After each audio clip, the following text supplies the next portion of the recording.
বছর তিনেক আগেও প্রতি ভরি স্বর্ণের দাম ছিল মাত্র ৭৫ থেকে ৮০,০০০ টাকা। সেই স্বর্ণ এখন বিক্রি হচ্ছে ২,১৬,০০০ টাকায়। একদম রুটিন করে দাম বাড়ছে স্বর্ণের। এখন প্রশ্ন, শুধু কি বাংলাদেশে এমন লাগামহীন স্বর্ণের দাম, নাকি বিশ্বের সব দেশেই একই হাল? খাত সংশ্লিষ্টরা বলছেন, বিশ্ব অর্থনীতির সঙ্গে স্বর্ণের দাম নিবিড়ভাবে যুক্ত। অর্থাৎ যুদ্ধ কিংবা অর্থনৈতিক মন্দা পরিস্থিতি তৈরি হলে এর দামে এক ধরনের প্রভাব পড়ে। আন্তর্জাতিক মানদণ্ড অনুযায়ী এই মুহূর্তে বাংলাদেশে প্রতি গ্রাম ২২ ক্যারেট স্বর্ণের দাম ১৫২.৩৯ মার্কিন ডলার বা ১৮,৫৪৭ টাকা। ঠিক একই মানের স্বর্ণ ভারত থেকে কিনতে গেলে দাম পড়বে ১৩৪.৭০ মার্কিন ডলার, যা বাংলাদেশ থেকে প্রতি গ্রামে ২,০০০ টাকা কম, ভরিতে প্রায় ২৫ থেকে ৩০,০০০ টাকা কম।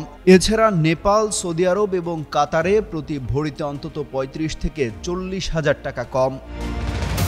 তবুও দেশে দেশে কেন এভাবে হুহু করে স্বর্ণের দাম বাড়ছে? এ নিয়ে অর্থনীতিবিদরা বলছেন, বিভিন্ন দেশের কেন্দ্রীয় ব্যাংক রিজার্ভ সংরক্ষণের জন্য এতদিন ডলারের উপর বেশি গুরুত্ব দিত, কিন্তু বর্তমানে একক মুদ্রার উপর নির্ভর করা ঝুঁকিপূর্ণ হয়ে পড়ায় রিজার্ভ হিসেবে স্বর্ণের সংরক্ষণ বাড়িয়েছে সব দেশই। বাজুসের নেতারা বলছেন, সরকার যদি স্বর্ণ আমদানি করত বা সেন্ট্রাল ব্যাংক যদি আমাদেরকে গোল্ড দিত, তাহলে স্বর্ণের বাজার আরও নিয়ন্ত্রিত থাকত। আমাদের দেশ চলে রিসাইকেল গোল্ডের উপর, এই কারণেই হয়তো একটু ১৯-২০ হতে পারে।